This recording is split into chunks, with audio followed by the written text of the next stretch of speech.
The world of anime is filled with so many crazy events that each month I, your friendly neighborhood vampire Spike, put together a list of the 10 most weirdest anime news of that month. So without further ado, number 10. I think most of you are familiar with Suishida, you know, the guy that made Tokyo Ghoul and is currently writing another manga called Chojin X. Recently, he had an interview and basically said that he thinks the Tokyo Ghoul manga was a failure. Now, if he had said this about the anime, I would have thought, okay, makes sense, but the fact that he said this about the manga is really interesting. Let me just read a sentence. As far as premise is concerned, I don't really consider Tokyo Ghoul a success. For me, success is when I get the feeling that I drew something good. When I think about it, I don't actually demand for it to be well received in society or that many people like it. You might think,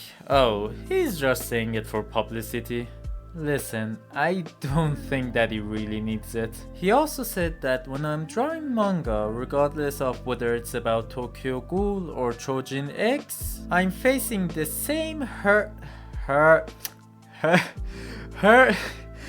freaking damn it, hurdles and pressure. Listen, English is not my first language, alright? Anyway, if the things I've drawn after overcoming my... Are you kidding me? After overcoming my hurdles is liked by the people, then I'm happy. I think that's the first time ever I've been able to connect with my readers. Well, I guess despite Tokyo Ghoul being one of the most popular manga out there, with having pretty good sales, it apparently wasn't the thing that Suishida wanted it to be. And I can see why he would think that way, knowing how much depression and health issues he got towards the end of Tokyo Ghoul. But now he's just writing what he actually enjoys and makes him happy. And I guess that's a good thing. Number 9. I don't know if you remember or not, but a while back a Japanese live action came out for Tokyo Revengers. And it looks like the actor that played Baji in the live action has been arrested for the possession of marijuana. Now, I can make a lot of jokes about this and Tokyo Revengers as a whole. I can make jokes about this until One Piece finishes and there'll still be jokes to be made, but I'm not going to. Now, it's a serious topic. I don't know if you know this or not, but over there in Japan, when you get arrested, 9 times out of 10, you're gonna lose in court and you're basically toast. So, moral of the story... Remember kids, don't do drugs. Drugs are bad. Don't smoke crack. Number 8. With the passing of June, we're officially halfway through the year, so we got the top 10 best-selling manga of the first 6 months of 2023. At number 10, Kingdom, as always, doing its thing, even though it never got an anime that it truly deserved. And then we got Oshinoko. I mean, it's obvious, like, you couldn't escape Oshinoko for the past season. After that, we got My Hero Academia, and the sales have dropped quite a bit for My Hero. Listen, 1.8 million copies sold is not bad by any means. But compared to how much it used to sell, I think they're gonna wrap it up soon. And then we got Tokyo Revengers, and I think this is going to be the last time we see it on the list. I mean, it ended, so that's that. And we got some of the usual ones like Spy Family, One Piece, Jujutsu Kaisen, and then Slam Dunk came out of nowhere and took the 3rd spot. I guess that movie clearly did its thing. And well, at number 2 we got Chainsaw Man. With the release of the anime this year, it was bound to be this high, but even if the anime didn't release, I think it still would have been in the top 10, like it has been for the past few years. There are just some manga like One Piece, Jujutsu Kaisen, and Chainsaw Man that have really dedicated fanbase, so they're always in the top 10. But then at number 1, with almost double the amount of the second place is Blue Lock with 8 million copies sold. Like, Jesus Christ, they weren't kidding when they said it's gonna fill in for Haikyuu. It's really going to be interesting to see if it'll actually keep the first spot at the end of the year as well. I mean, Jujutsu Kaisen Season 2, it's coming. By the way, if you're enjoying the video, don't forget to give the video ای خدا من چرا نمیتونم حرف بزنم ای خدا. If you're enjoying the video, don't forget to give the video a thumbs up, and if you're new to the channel, consider subscribing and turning on the notification bell so that you'll know when our next upload. Number 7. As of the recording of this video, the Dragon Ball Superhero film, you know, the movie that everyone thought it was going to fail horribly because it was completely CG, well, it has surpassed Broly and has become the highest selling Dragon Ball movie of all time. Yeah, I think you didn't expect that one, did ya? And I guess there aren't that many CG haters as we thought. Just to be clear, I'm not a CG hater myself. If it looks good, then it looks good. But one thing I can say for sure is that with the success of the Dragon Ball Superhero film and the Slam Dunk movie, you can expect a lot more CG anime coming our way. Number 6. The trailer for the One Piece live action has finally dropped, and well, it looks okay, I guess. To be real, I expected for it to be way worse, but at the same time, it did have some weird parts.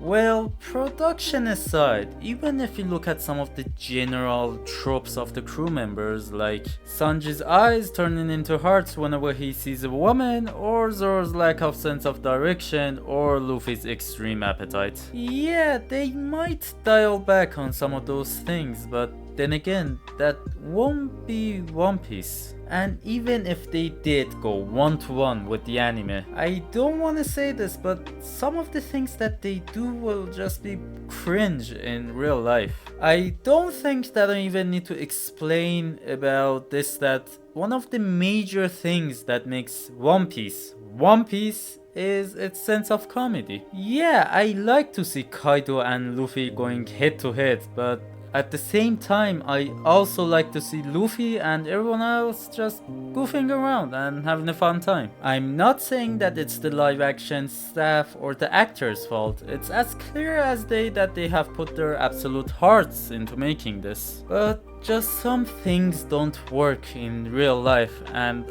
I think that's the beauty of animation. Listen, I'm not one of those people that's going to say it's trash before it even comes out. I'm going to watch it. If it's good, then it's good. But if it turns out to be trash, then I guess... Another one bites the dust. Dude, I even forgot. The laughs in One Piece. How are they going to pull that off?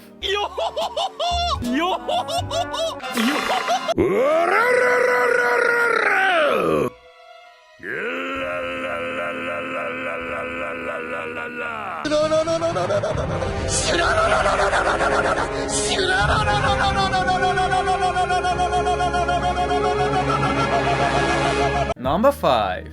A while back, TV Tokyo put out a list of their top 5 most profitable series from 2021 all the way up to 2023. And if you don't know what TV Tokyo is, it's basically where some of the biggest titles that you probably know, like Naruto, Bleach, Black Clover, used to air. And looking at the list, it's interesting. Obviously, Black Clover is nowhere to be seen. Unfortunately, it has been off air for quite a while now. And you would have thought with the airing of 1000-Year Blood War, it would have impacted the original Bleach in some way or another, but I guess it is its own thing. Number 4. The spring 2023 anime season is finally over, and so Demon Slayer Season 3 has also finished. Yeah, it wasn't as good as the Entertainment District arc, at least for me, but it did have some cool moments nonetheless. Anyway, as the season wrapped up, we immediately got news that Season 4 is in the making. We're like, okay, this season was a little bit short, like 11 episodes, but alright, the next season will have more. And then we find out that they're only going to make the Hashira training arc. And for context, the Hashira training arc was only 9 chapters. Just so that you'll know, the general pacing in anime adaptation is that for every episode they adapt like 2 or 3 chapters. So just how are they going to make 9 chapters into a whole goddamn season? Do you guys remember the guy in Kung Pao when he milked the living crap out of the cow? This goes even beyond that. I mean this sincerely when I say that if they keep doing this, it's going to really damage the franchise. Look at Attack on Titan. Why isn't there as much hype around it as it used to be? Because they keep making every little piece of content into a whole season. And no matter how good of an adaptation it is, if you keep stretching it, the hype will die out at some point. And it's not like they don't have the content. The manga was finished in 2020, and with the pace that they're going, the anime won't be over until like 2030. Number 3. It looks like AI is starting to influence anime and manga industry as well. According to Anime News Network, Shonen Jump Plus editors co-develop AI tools for manga writing. Yuta Momiyama, the person that is in charge of the Manga Plus online services, revealed on Twitter last Thursday that he and Shonen Jump Plus editor-in-chief Shuhei Hosono co-developed the Comic Copilot AI tool, which utilizes ChatGPT with an easy-to-understand Japanese interface. The tool can be used to help come up with titles and names, as well as shortening dialogue to make it fit speech bubbles. Listen, if I start to talk about AI, it'll take days, so I'll talk about it in another video. But I guess in the near future you can expect some of your favorite manga or anime to be made by AI. Number 2. For all you Pokemon fans out there, today I have an interesting and let's just say funny story for you. Apparently the Russian backstory for Ash is quite a bit different from the original one, so let me just read it. Brave and adventurous Ash is known as the most famous Pokemon trainer. Despite his young age, Ash has amassed a large collection of Pokemon with whom he competes. Ash wants to be the first among the trainers. His Pokemon must win, but he doesn't just battle others. Ash often helps builders, oilmen, and fishermen. There's a known case when Ash's Pokemon rescued a fishing trawler in the Sea of Japan, which was on the brink of an accident. Ash's winged Pokemon brought the entire team ashore, and Ash was rewarded with a chocolate cake from the Prime Minister. Well, I haven't really watched Pokemon myself, so I can't really say how much of it is actually different, so I can only take this article as face value. But if any of you have actually watched Pokemon, then just tell me in the comments how much of it they have actually changed. Well, I doubt there's a Prime Minister with a chocolate cake part. Number 1. Okay, this one is so funny and bizarre at the same time. I'm gonna show you 2 images, and I just want you to find any similarities between the 2.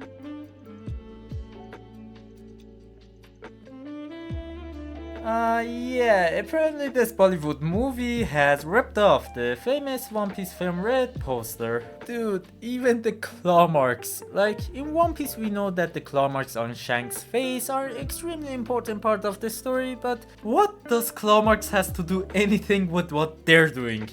Maybe they leave claw marks on each other's bodies, I don't know. Well, apparently from the looks of it, he's into that shit. This is cancer. This is so much cancer that I can feel the tumors growing on my back. Okay, thank you so much for watching till the end. If you want to know what anime you should be watching in summer 2023, that video's here somewhere around my head, so just go watch that. As always, I'm Spike, and that's all I have for this one. See you in the next one. Bye!